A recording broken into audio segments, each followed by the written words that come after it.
কিতাবের মধ্যে আছে আল্লাহর প্রিয় বান্দাদের আলোচনা যেখানে হয় সেখানে আল্লাহ তাআলা রহমত বর্ষিত হয়। ইনদা যিকরিস সালিহিন তানজিলুর রাহমা, আল্লাহর নেক বান্দাদের আলোচনা মজলিস যেখানে হয় সেখানে রহমত নাযিল। তাহলে আল্লাহর প্রিয় বান্দাদের সঙ্গী হলে গুনাহ মাফ হয়, আল্লাহর প্রিয় বান্দাদের আলোচনা হলে কি বর্ষিত হয়? রহমত বর্ষিত, রহমত বর্ষিত। কোরআনুল কারীমের মধ্যে আল্লাহ তাআলা অনেক প্রিয় বান্দার ঘটনা কোরআনে উল্লেখ করছে। যেমন ইউসুফ আলাইহিস সালামের ঘটনা আল্লাহ তাআলাই তো উল্লেখ করছে। তো উল্লেখ করতে গিয়ে আল্লাহ তাআলা নিজে বলছেন নাহনু নাকুসসু আলাইকা আহসানাল কাসাস। নবীজিকে আল্লাহ বলছে, বন্ধু আপনাকে আমি একটা চমৎকার খুব সুন্দর একটা গল্প শোনাচ্ছি। সেই গল্পটাই ইউসুফ আলাইহিস সালামের গল্প। তাহলে আল্লাহ তাআলা নিজে বলছেন যে এটা আহসানাল কাসাস, এটা একটা সর্বোৎকৃষ্ট গল্প, চমৎকার কাহিনী। তাহলে আল্লাহর প্রিয় বান্দাদের ঘটনাকে আল্লাহ তাআলা বলছে চমৎকার কাহিনী, উত্তম কাহিনী, যে যেটা অন্যদের শুনলে উপকার হবে। এজন্য কোরআনুল কারীমের মধ্যে আল্লাহ তাআলা আসহাবে কাহাফ 7 জন ইমানদার যুবকের ঘটনা আছে সূরা কাহাফের মধ্যে। তো ওদের ঘটনা বলতে গিয়ে আল্লাহ নিজে বলছে নাহনু নাকুসসু আলাইকা নাবাআহুম বিল হক। হে নবী, আমি ওই যুবকদের ঘটনা একবার প্রকৃত পুরা ঘটনাটা সঠিকভাবে আপনাকে শোনাচ্ছি। তো এইভাবে আল্লাহ তাআলা তার প্রিয় বান্দাদের আলোচনা কোরআনুল কারীমের মধ্যে উল্লেখ করছে। ওয়াদকুর ফিল কিতাবি ইব্রাহিম, ইব্রাহিমের ঘটনা স্মরণ করেন, ইদ্রিসের ঘটনা স্মরণ করেন। এভাবে আল্লাহ তাআলা নবীজিকে বলছে, বন্ধু এই ঘটনাটা মনে করেন, এই ঘটনাটা মনে করেন, এই ঘটনাটা মনে করেন। এভাবে আল্লাহ তাআলা তার প্রিয় বান্দা আম্বিয়ায়ে কেরাম, আউলিয়ায়ে কেরাম, ওনাদের ঘটনা বলি আল্লাহ তাআলা কোরআনে উল্লেখ করছে আমাদের ইবরতের জন্য, উপদেশের জন্য। এজন্য এই দ্বীনি মজমার মধ্যে, দ্বীনি মজলিসের মধ্যে আল্লাহর কথা আলোচনা হয়, প্রিয় নবী সাল্লাল্লাহু আলাইহি ওয়াসাল্লামের কথা আলোচনা হয়, আল্লাহর প্রিয় বান্দাদের আলোচনা হয়। এজন্য পুরা সময়টাতেই আল্লাহ তাআলা রহমত বর্ষিত, রহমত বর্ষিত। এরপরে মনে করেন হাদিসের মধ্যে আছে, তাহলে 2টা লাভ বুঝলাম।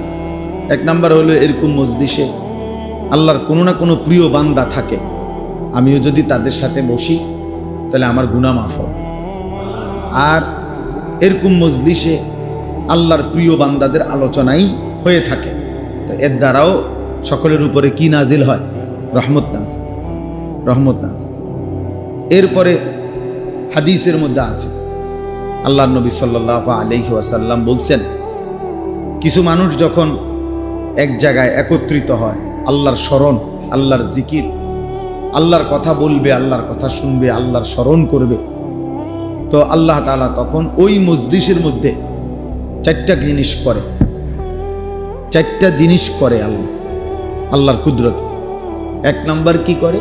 যে ফেরেশতারা তাদেরকে চতুর্দিক থেকে বেষ্টন করে ফেলে। 2 নাম্বার, তাদের উপরে রহমতের সামিয়ানা, মনে করে রহমতের চাদর বিছিয়ে দেওয়া হয়,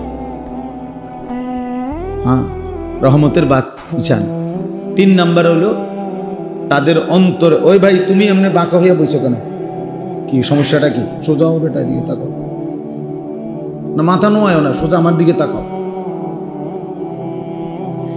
তো 3 নাম্বার হলো সাকিনা, অন্তরের মধ্যে এই সময়টা অন্তরের মধ্যে প্রশান্তি, শান্তি ঢেলে দেওয়া হয়। 4 নাম্বার, আল্লাহ তাআলা ও ফেরেশতাদের এরকম মজমার সামনে এই বান্দাদের নাম উল্লেখ করে। তাই হাফাতহুমুল মালাইকা গাশিয়াতহুমুর রাহমা নাযালাত আলাইহিমুস সাকিনা ওয়া যাকারাহুমুল্লাহু ফীমান ইনদা। এজন্য সবসময় চেষ্টা করা যে ওলামায়ে কেরাম, আহলুল্লাহ, আল্লাহর প্রিয় বান্দাদের সান্নিধ্যে বসে, এটা খুব জরুরি। এই নওজোয়ান ছেলেরাও যদি এটা বুঝতো, ওদের জীবন অনেক সুন্দর হতো। সুন্দরই চায় সবাই, কিন্তু নিজের মতো করে, যার কারণে শেষ পর্যন্ত সুন্দর হয় না। প্রত্যেকেই নিজেকে সুন্দরভাবেই পেশ করতে চায়। এই চুল আশ্রায়, ভালো একটা জামা কিনতে চেষ্টা করে, একটু ফিটফাট হইয়া চলতে চেষ্টা করে। তার মানে প্রত্যেকে চায় অন্যের কাছে আমাকে সুন্দর লাগুক, ভালো লাগুক। কিন্তু বদনসিব যখন নিজে নিজে সাজতে চায়, তখন আর সৌন্দর্যটা হয় না। তখন হয় কোনো কাফেরের অনুসরণ করে, নয়তো কোনো নাস্তিক মুরতাদের অনুসরণ করে, নয়তো কোনো ইহুদি খ্রিস্টানের অনুসরণ করে, নয়তো কোনো চরিত্রহীন লম্পট তাদের অনুসরণ করে। চুল রাখছে হয়তো যার মতো, ও চরিত্রহীন, ও লম্পট, ও জেনাকারী, বেবিচারী। তো তুমি তার মতো যে নিজের চুল, তাহলে এটা তো তার আসর তোমার উপরে পড়বে, তার আসর পড়বে। মানুষের উপরে নামের পর্যন্ত প্রভাব পড়ে। কোনো ব্যক্তি যদি সাহাবায়ে কেরামের নামে নাম রাখে, প্রিয় মানুষদের নামে নাম রাখে, ওই নামের একটা সূক্ষ্ম প্রভাব তার উপরে পড়ে, তাইলে আসর সাংঘাতিক হবে। কোনোখানে পায়খানা থাকলে ওখানের বাতাসে পর্যন্ত দুর্গন্ধ লাগে, কোনোখানে আতর থাকলে ওইখানকার বাতাসে পর্যন্ত সুঘ্রাণ লাগে। তাহলে আতর ওই বাতাসকে পর্যন্ত আসর করে, দুর্গন্ধ ওইখানকার বাতাসকে পর্যন্ত আসর করে। তাহলে মানুষকেও আসর করে, আসর করে। এই জন্য বাস্তবিক অর্থে প্রত্যেকেই চায় নিজেকে সুন্দরভাবে পেশ করতে, আমাকে সুন্দর দেখাক, মানুষের কাছে প্রিয় হোক। কিন্তু যখন নিজের মতো করে নিজের সুন্দর ঠিক করে, তখন আর সঠিকটা পায় না, মনের চাহিদার অনুসরণ করে, যার কারণে এক এক সময় এক এক রং ধরে, এক এক সময় এক এক সুরত ধরে, এক এক সময় এক এক জামা, এক এক সময় এক এক শার্ট, এক এক সময় এক এক গেঞ্জি, এক এক চুল, এক এক প্যান্ট, এক এক সময় এক এক রকম। ফলে আর সৌন্দর্য আর খুঁজে পায় না। কারণ কোরআনুল কারীমের মধ্যে কথা স্পষ্ট আছে, আল্লাহ তাআলা বলছে, যে ব্যক্তি মানুষ হয়েও যে নিজের মনের ইচ্ছা মতো চলে, মনের চাহিদা মতো চলে, আল্লাহ তাআলা তাকে বলছে সে কুকুর। সরাসরি কোরআন শরীফ আছে, ওয়াত্তাবা হাওয়াহু ফামাসালুহু কামাসালিল কালব। আল্লাহ বলছে যে তার মনের চাহিদার অনুসরণ করেছে, তার উদাহরণ, তার দৃষ্টান্ত কামাসালিল কালব, কুত্তার মতো, কুকুরের মতো। সরাসরি কোরআন শরীফের আয়াত। এজন্য ও আর কোনো স্থির কিছু পায় না। কুকুরের কোনো হালাল হারাম নাই, কুকুরের কোনো পাক নাফাক নাই, কুকুরের কোনো সুগন্ধ দুর্গন্ধ নাই। যা পায় তাই মুখ দেয়, যে কোনো উচ্ছিষ্টের মধ্যেই সে মুখ দেয়। আমি কিছুদিন আগে একটা ছোট্ট লেখার মধ্যে পড়ছিলাম যে প্রাণীর মধ্যে বাঘ সে এত আত্মমর্যাদাওয়ালা যে সে শিকার না পাইলে প্রয়োজনে না খাইয়া মরে যাবে, কিন্তু কোনো উচ্ছিষ্ট ফেলে দেওয়া কোনো জিনিস, ফেলে যাওয়া কোনো গোস্ত সে মুখে দিবে। এটা বাঘের স্বভাব। সে প্রয়োজনে মরে যাবে না খাইয়া, কিন্তু তার আত্মসম্মান এটা, আত্মমর্যাদা এটা। সে স্বীকার না করে কারো ফেলে দেওয়া জিনিস উচ্ছিষ্ট সে খায় না। আর কুকুরের স্বভাব লিখছে এখানে যে কুকুরের স্বভাব হইল কুকুর এরকম ফেলে দেওয়া জিনিসেই মুখ দেয়, উচ্ছিষ্টের মধ্যে মুখ দেয়, মানে যাই দেখে তাতেই মুখ দেয়, তাতে নাক লাগায়। তো এই জন্য আল্লাহ তাআলা এটা বলছে, ওয়াত্তাবা হাওয়াহু ফামাসালুহু কামাসালিল কালব। যে তার ইচ্ছা মতো চলে, যে তার মন মতো চলে, নিজে নিজেই তুমি সিদ্ধান্ত নিছো তোমার চুল কেমন হবে, আমার মন মতো। তুমি জামা কোনটা পরবা, আমার মন মতো। তুমি প্যান্ট পরবা কোনটা, আমার মন মতো। আমার কাছে যেটা ভালো লাগছে আমি এটাই করব। তাহলে তো বুঝাই গেল তুমি তোমার মনের চাহিদার গোলাম। তুমি তো আল্লাহর গোলামও না, তুমি তো রাসূলের অনুসারীও। তোমার কোনো ধর্ম নাই, তোমার নফসই তোমার ধর্ম, তোমার মনের চাহিদাই তোমার খোদা। ফলে আল্লাহ তাআলা বলছে সে সবখানে মুখ দেয়। ইহুদি, খ্রিস্টান, নাস্তিক, মুরতাদ, বেঈমান, জেনাকার, বেবিচারী, লম্পট, চরিত্রহীন প্রত্যেককেই তার পছন্দ। কারণ তার তো কোনো নিজস্ব কি নাই, আত্মমর্যাদা নাই, গায়রত নেই, আত্মসম্মান নেই, আত্মসম্মান নেই। সিনেমার নায়কেরও পছন্দ হয়, খেলোয়াড়রাও পছন্দ। তো এই জন্য বললাম এটা প্রিয় ভাই জরুরি, এটা বুঝা খুব জরুরি, খুব জরুরি। রাসূলুল্লাহ সাল্লাল্লাহু আলাইহি ওয়াসাল্লাম ওয়া আহসানু মিনকা লাম তারা কাত্তু আইনি। ও ছেলে, এই অপদার্থ বেটা, বাইরে গিয়ে ছবি উঠাও বেটা।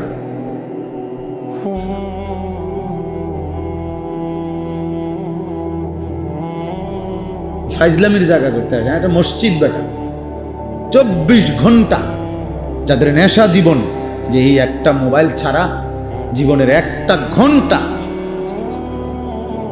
আলাদা থাকতে চায় না, এই নেশাগ্রস্ত মানুষের জীবনটাই মোবাইল। কেউ মোবাইলে আসক্ত, কেউ যেমন মদে আসক্ত, কেউ জুয়ায় আসক্ত, আজ নওজোয়ান মোবাইলে আসক্ত। মোবাইলের ভিডিও করতেছে। এই যে ওই দিন আমারে দেখাইলো কুষ্টিয়াতে, মুকবুল ভাই 10টা ছেলে মোটর সাইকেলে বাইক রেস, ওই যে মোটর সাইকেল দিয়ে রেস খেলতেছে রাস্তায়, মানুষের চলাচলের রাস্তা। প্রত্যেকটা মোটর সাইকেলে কি হইতেছে, ভিডিও হইতেছে, লাইভ চলতেছে। এই অবস্থায় 2টা মোটর সাইকেলের ছেলে এই পিকআপের সাথে বাড়ি গিয়ে তৎক্ষণ একবারে মানে টুকরা টুকরো হয়ে গেছে, টুকরা টুকরো, পুরাটা রাস্তা ছড়ায় গেছে। আল্লাহ কই একটা চিৎকার দিছে, মনে একটা ছেলে বোঝা যাইতেছে একটা টুকরো পিস পিস হয়ে গেছে। এইটারও ভিডিও আসছে, তো তোর ভিডিওতেই তোর লাশ দেখো, তোর মরার দৃশ্যই মানুষ লাইভে দেখবে। বহুত বড় সৌভাগ্য তোমার, তোমার লাইভেই তোমারে মানুষ তোমার মৃত্যু দেখবে, তোমার করুণ হাহাকার দেখবে। এই হলো জীবন। এত বেশি বিবেকহীন মোবাইল এত পাগল বানায় ফেলছে ছেলেদের। রাত নাই, দিন নাই, ভদ্রতা নাই। যেখানে কোনো আলেম আছে, এখানে কোনো বয়স্ক লোক আছে, এখানে আমার বাবার বয়সী মুরব্বী আছে, দাদার বয়সী দাদা আছে, কিচ্ছুর কোনো দাম। পাগলের যেটা মনে কেটে, মাতাল যেটা মন চাইটে, নিজে নিজে হাসে, নিজে নিজে চুল, নিজে নিজে হাঁটে, সব কিছু তার নিজে নিজে। এই পরিমাণ মাতাল যে কিছুই বোঝে না, কিছুই বোঝে, কিছুই আকলের মধ্যে কাজ করে। পুরাটা ব্রেন, পুরাটা মেধা আজকে মনে হয় যেন দুশ্মন কিনে নিছে সোজা। যে টাকা দিবে তোর বাপ, আর তোর সমস্ত মেধা বুদ্ধিমত্তা খরচ হবে আমাদের দুশ্মনের প্রেসক্রিপশনে, আমাদের সাজেশন। তুই হাসবি আমাদের মতো, কাঁদবি আমাদের মতো, তুই চুল রাখবি বেঈমানের মতো, তোর জামার স্টাইল হবে বেঈমানের মতো, টাকা খরচ হবে তোর বাপ, উপার্জন করবে তোর বাপ।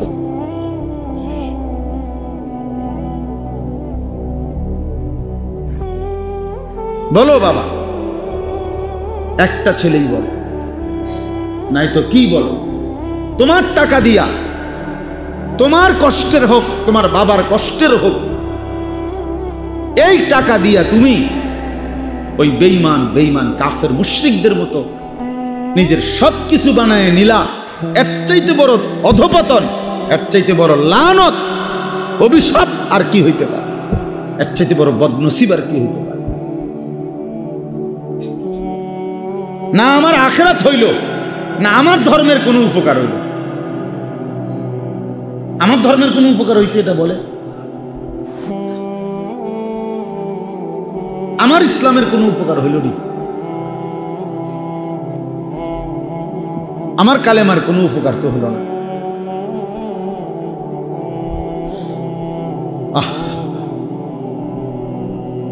অথচ কোনো গরিব দুঃখী অসহায়কেও যদি সে 10 টাকা দিত, 100টা টাকা দিত, তার অনেকগুলো দোয়া তার মিলত।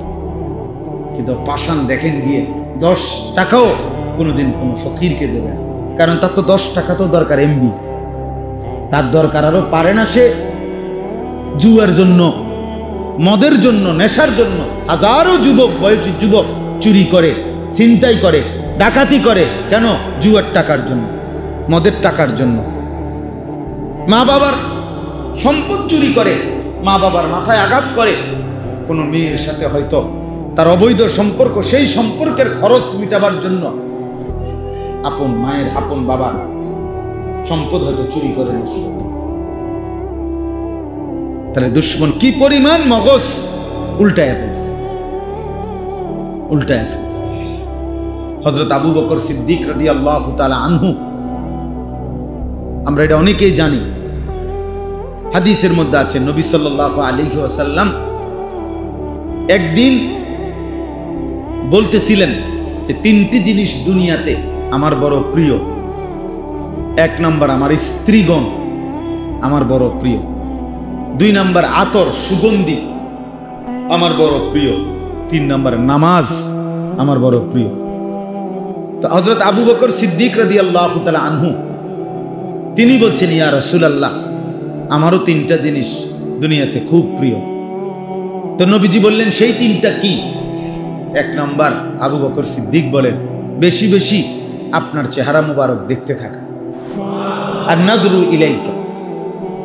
2 নাম্বার আপনার সামনে বেশি থেকে বেশি বসে থাকা। 3 নাম্বার আমার মাল, আমার সম্পদ আপনার জন্য খরচ করা।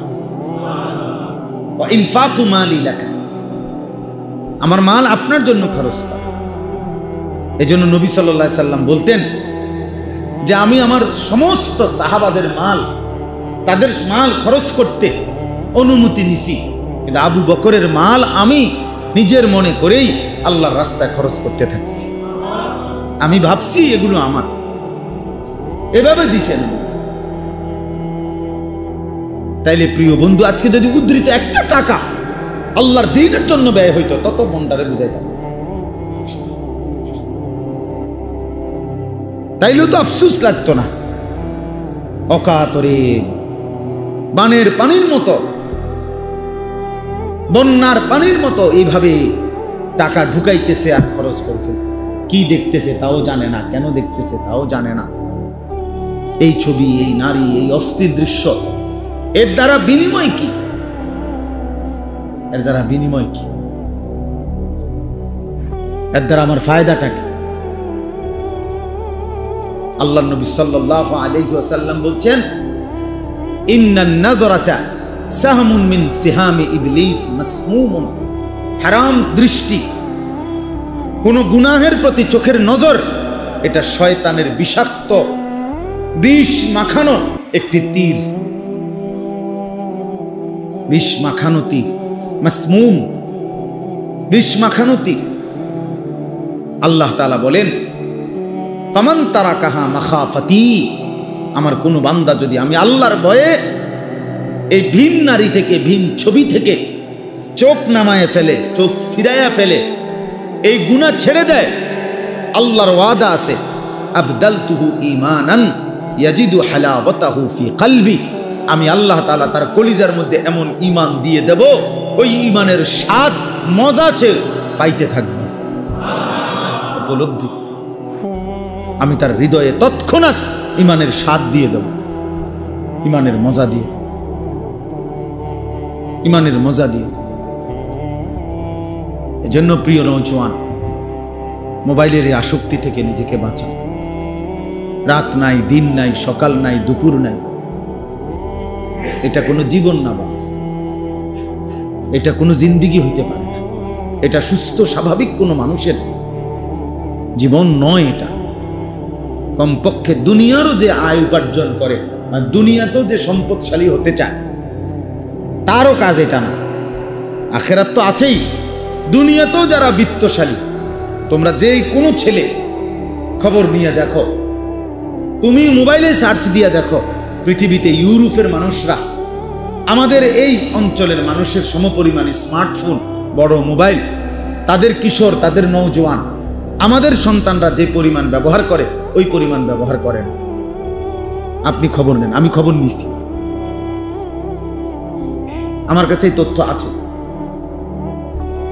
আজকের এই দিন পর্যন্ত পৃথিবীতে আমেরিকার কোনো, সারা পৃথিবী বিখ্যাত কোনো ক্রিকেট খেলোয়াড় নাই। নাই কেন? আমেরিকার সামর্থ্য নাই তো নাই কেন? আজকের এই দিন পর্যন্ত ইসরায়েল একটি পারমাণবিক, এই যে ইসরায়েলের কুত্তারা মুসলমানদেরকে অকাতরে মারছে, তাদের কোনো ফুটবল খেলোয়াড় নেই, ক্রিকেট খেলোয়াড় নেই। তারা জন্মলগ্ন থেকেই বোঝে খেলবার জন্য আমরা জন্ম নেই নাই, মুসলমান মারার জন্য আমরা জন্ম নিয়েছি। এই কয়দিন আগেও এই এখনকার যে নেতানিয়াহু, এই বেঈমান, এই জালেম ফেরাউন নমরুদকে হার মানায় ফেলছে। ফেরাউন নমরুদও ইমানদারদের উপরে এত কষ্ট দেয় না। এই জালেম সে পরিষ্কার বলছে, শুধু ফিলিস্তিন না, এটা তো বিশ্বের প্রায় 33টা মুসলিম দেশ, আমাদের বাংলাদেশ সহ প্রতিবাদ জানাইছে তার এই কথার। সে গ্রেটার ইসরায়েল, অর্থাৎ ইসরায়েল একটি মহারাষ্ট্র গঠন করবে, এর মধ্যে এই আরব বিশ্বের বিশাল অংশ নিয়ে অলরেডি রোড ম্যাপ, অর্থাৎ কতটুকু নিয়ে ইসরায়েল হবে এটা ঘোষণা করছে এই কয়দিন আগে। এই পরিস্থিতিতে কিভাবে সুখে থাকা, তো এই জন্য ভূতে কিলাইতে আছে। হ্যাঁ, না পড়া আছে, না লেখা আছে, না কোনো জ্ঞান অর্জন আছে। মনে করে আর কি, তা কয়দিন টুংটা করে ঘুরলে শেষ পর্যন্ত বিরক্ত হয়ে আব্বাই কইব যা বিদের জায়গা। শেষ সমাধান কি? বিদেশ। 12 লাখ টাকা সুদে নিয়া, কিস্তিতে নিয়া উনি বিদেশ পাঠাই দিব। খালাস, বিদেশ পাঠাই দিয়া মানে কি তারে বাপে যেন নিরাপদ হয়ে গেল, যা তেজন ঝামেলা করে বিদেশ পাঠাই দিছে। তা আখেরাত বিদেশে না পাঠাইছে, এরপর আখেরাত, কবর, পরকাল, সেখানে কি হবে? আল্লাহাকুমুত তাকাসুর হাত্তা যুরতুমুল মাকাবির। আল্লাহ তাআলা বলেন, সাদুল্লাহ ভাই এনে আসেন, এখানে বলেন, আল্লাহ তাআলা বলেন যে প্রাচুর্যের নেশা, বাড়ানোর নেশা, দুনিয়া বাড়াবার নেশা তোমাদেরকে আল্লাহাকুম ভুলিয়ে দিল আখিরাত, ব্যস্ত করে দিল দুনিয়া। আল্লাহ বলেন, শোনো, এই দুনিয়া বাড়াইবার নেশা, দুনিয়ার চাহিদা পূরণের নেশা, এই নেশায় আখিরাত ভুলে গেলে, দুনিয়াতে ডুবে গেলে, তো মনে রাখো এই অবস্থাতেই একদিন হাত্তা যুরতুমুল মাকাবির, একদিন তোমরা কবরস্থানেই পৌঁছবা। বুঝবে কি না? পৃথিবীর ব্যস্ত মানুষটার মৃত্যু হবে না, পৃথিবীর অবসর মানুষের মৃত্যু হবে, পৃথিবীর সুস্থ মানুষের মৃত্যু হবে, পৃথিবীর অসুস্থ মানুষের মৃত্যু হবে, পৃথিবীর সবচেয়ে সম্পদশালী ব্যক্তির মৃত্যু হবে, পৃথিবীর একদম অভাবী ফকিরের মৃত্যু হবে। তার মানে শেষ পর্যন্ত প্রত্যেকেই তোমরা কবরস্থানে কি? আল্লাহ তাআলা বলেন, সেই কবরস্থানে যখন পৌঁছবে, আমি আল্লাহ ওয়াদা দিলাম, কাল্লা সাউফা তা'লামুন, অবশ্যই তোমরা জানতে পারবে। ফিল কবরে, তাফসীরের মধ্যে আছে কবরে কি করা উচিত ছিল আর কি করা অনুচিত ছিল, কি ছিল তোমার করণীয়, কি ছিল তোমার বর্জনীয়, সেদিন তুমি টের পাবা বান্দা।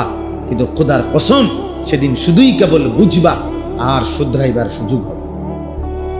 বুঝবা ঠিকই, আফসোস তো করবা ঠিকই, আফসোস তো করবা ঠিকই, আর সুযোগ হবে। সুম্মা কাল্লা সাউফা তা'লামুন, আল্লাহ বলে পুনরায় আবার বুঝতে পারবা হাসরের ময়দানে, সেদিনও আবার বুঝবা, কিন্তু লাভ হবে, হ্যাঁ লাভ হবে না। আল্লাহ তাআলা কোরআনুল কারীমের মধ্যে বলছে, বান্দা বারবার বলবে, আল্লাহ রব্বানা আখিরনা, রব্বানা আখরিজনা, আল্লাহ বলবে বান্দা আমাকে একটু সময় দুনিয়ায় ফেরত যেতে দেন, একটু যান, একটু দেন, একটু সময় দেন, আবার যেতে দেন। কোটি কোটি বার বলবে, কোটি কোটি বার বলবে, প্রত্যেকবারেই আল্লাহ তাআলা প্রত্যাখ্যান করবে আর বলবে না ফরমান, না আর কেউ দুনিয়ায় ফেরত যাওয়ার সুযোগ নাই, আর যাইতে পারবে, আর সুযোগ মিলবে না। সুযোগ আমি দিয়েই আনছি। আওয়ালাম নুআম্মিরকুম, আমি আল্লাহ তাআলা তোমাদেরকে হায়াত দিয়েই এনেছি, আমি সুযোগ দিয়েই এনেছি। আমি তো হায়াত দিছিলাম বান্দা, আমি তো সময় দিছিলাম। জোহরের নামাজ 12 রাকাত আমি সময় দিয়ে রাখছি 4 ঘন্টা। ফজরের নামাজ 4 রাকাত আমি সময় দিয়ে রাখছি 1 ঘন্টা, সোয়া 1 ঘন্টা। মাগরিবের নামাজ 5-7 রাকাত আমি সময় দিয়ে রাখছি প্রায় 1 ঘন্টা বা 40-50 মিনিট, আমি তো সময় দিছি।